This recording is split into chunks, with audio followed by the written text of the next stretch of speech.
Hello, Ryan here with Ryan's MTB. Today we're going to be building up a Schwinn Sidewinder, and we'll start with the unboxing here. I'll kind of take you through it slowly. Alright.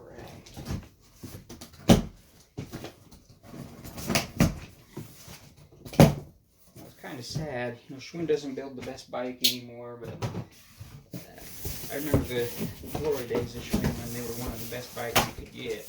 So it's kind of see that what Schwinn has come down to.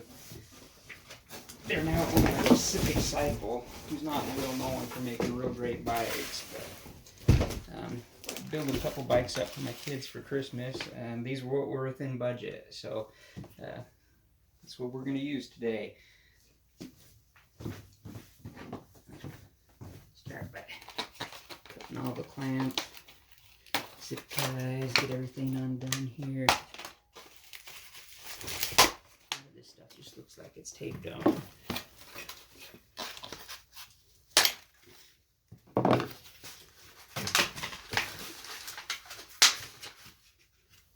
You want to be careful not to scratch the frame or anything when you're doing this. They actually got it boxed up pretty good. Shouldn't be too much of a problem.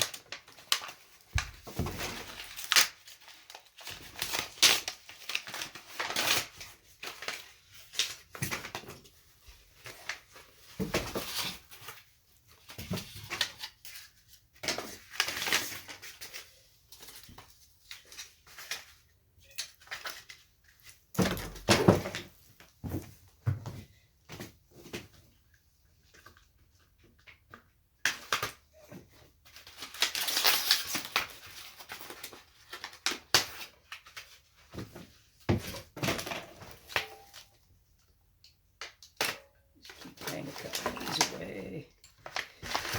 Now the good thing about it is, let that fall over. Most bikes, a lot of people are scared to put a bike together. They'd just rather buy them assembled. Most bikes actually come pretty well assembled today anymore. It used to be that you had to, put on all the derailleur cables, and they come mostly assembled.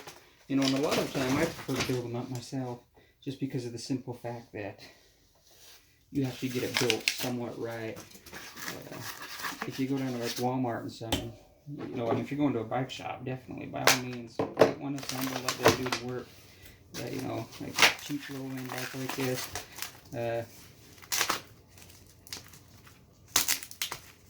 usually they don't do a very good job of assembling it to begin with. So you're further ahead if you just do it yourself. In all honesty, you just got to kind of redo everything anyway. They get everything pretty loose. They're more concerned about just getting put together than doing a great job. See that? Yeah, as you can see, they got it mostly assembled here.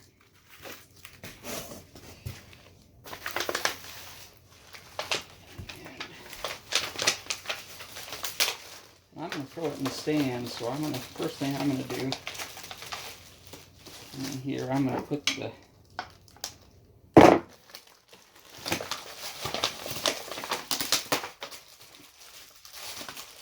seat in the post. If you don't have a stand, that's totally fine. Most people don't, but bikes are kind of my hobby, so. These quick release clamps don't necessarily need to be overly tight, but should get it so it shouldn't slide. Alright, go from there, we'll get it in the stand and get building it up. Alright, got it in the stand now. First thing we want to do is get the stem around so that it's straight. Just use your hex key to do this. Want to get the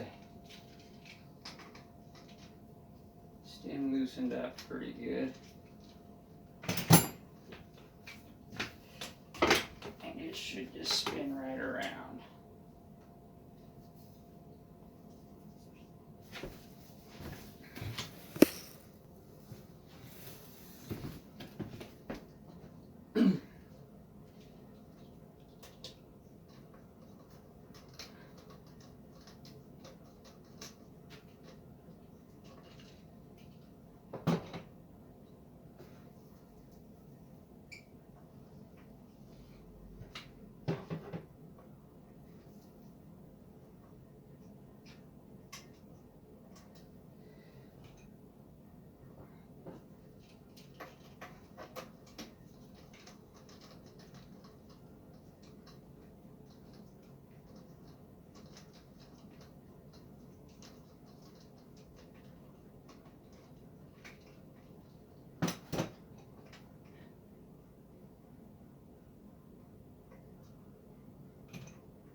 now, like say blue cable on the left-hand side of the fork, which is the right side, I guess.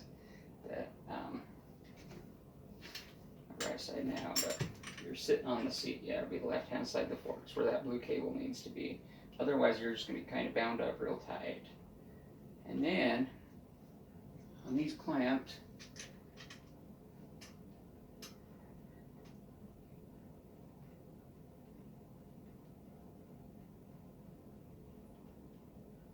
on the stem, you want to just get those started with your fingers. You want to be extra careful not to cross thread those when you're putting it together.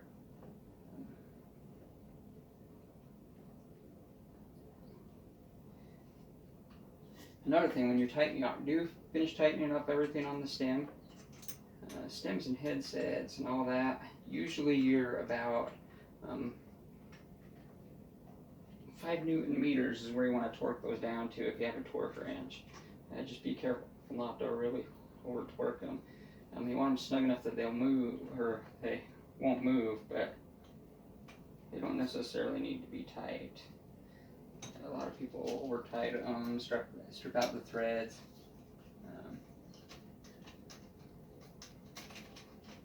You don't want that. Yeah, it's about 5 Newton meters. We're just going to kind of get everything down. You want everything about equally tight.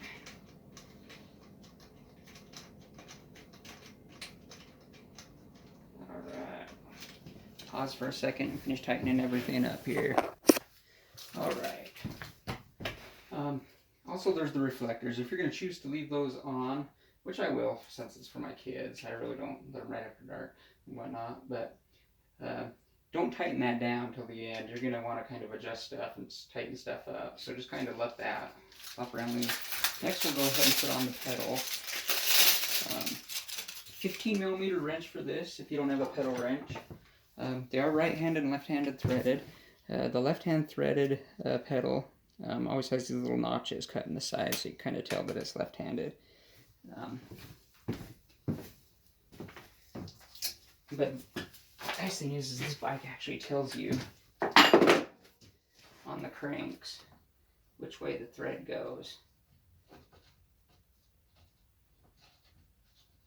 So get those screwed on. It doesn't hurt to put a little grease on these, so they'll come off in the future. And you don't necessarily need to over tighten pedals. That's one mistake a lot of people make. Get my wrench on there tight, but yeah, just gently tighten them up.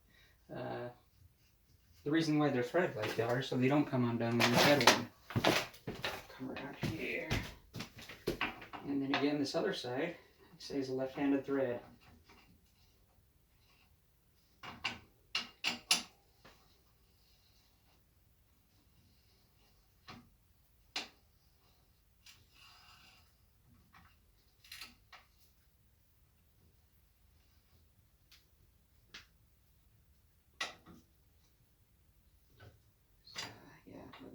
Say they thread different ways like that, so they don't necessarily come undone when you're pedaling, so you can say don't necessarily over tighten them, and you're good to go there.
All right, so we got the bike down. So we're gonna kind of get these,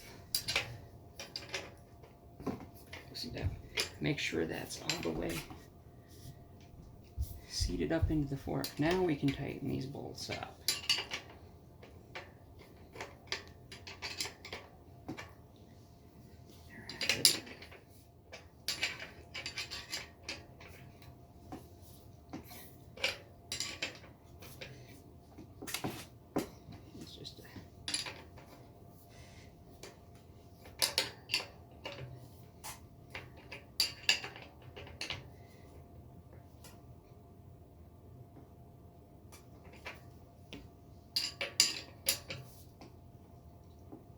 Again, one thing, people really want to torque down on stuff.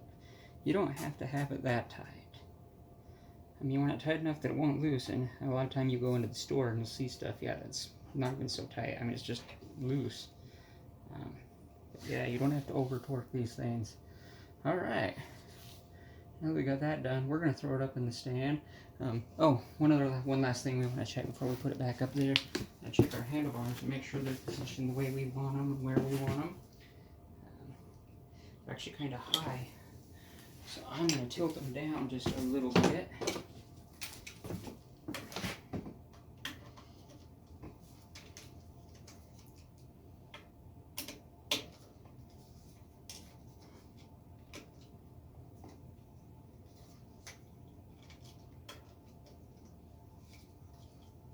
Loosen them up, tilt them down to about where I want them, get them good and centered.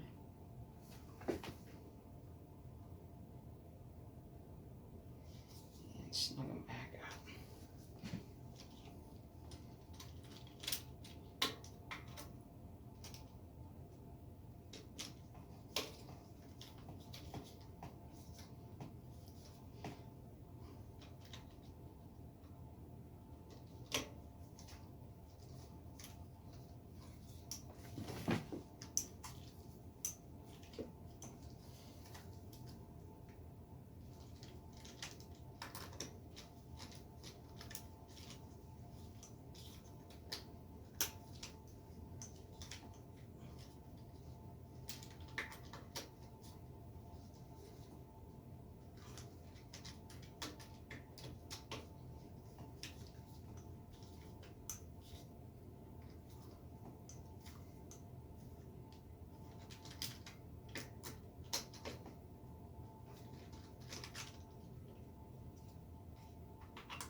Okay.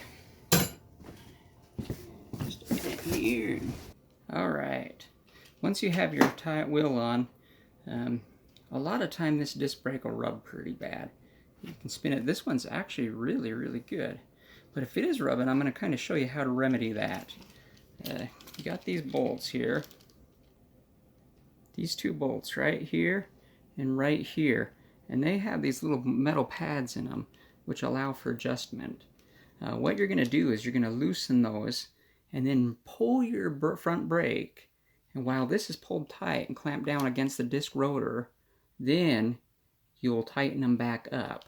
And then that way it should be just about right. And then sometimes still you get just a little bit of rub. What you have to do there in that case, a lot of time, you know, sometimes your rotor's bent, something like that. A lot of time you ride it just a little bit and that'll wear in. But you can also adjust your rotor just a little bit if you need to, just with like a crescent wrench really carefully if it's bent. But most of these bikes should be pretty good, just right out of the box. But if you do rub, yeah, that's what you're going to do is just loosen those bolts, pull the front brake tight, tighten them back up, and most of the time that will get that adjusted right there. One other thing you might notice, out of the box, a lot of time they have these brakes set way too loose. Several ways you can adjust that. You have a quick adjustment screw right here that'll kind of to pull that brake or cable in. But usually, you know, if you're not on the trail right now, you're just getting it set up initially. This bolt right here, if you loosen that up, take out some of that brake cable slack, or or right, yeah, or this bolt right here. Take out some of that brake cable slack, and it'll just tighten that brake up considerably. But like I say, out on the trail, you have this adjustment screw you can use right there. All right, so we got it built up.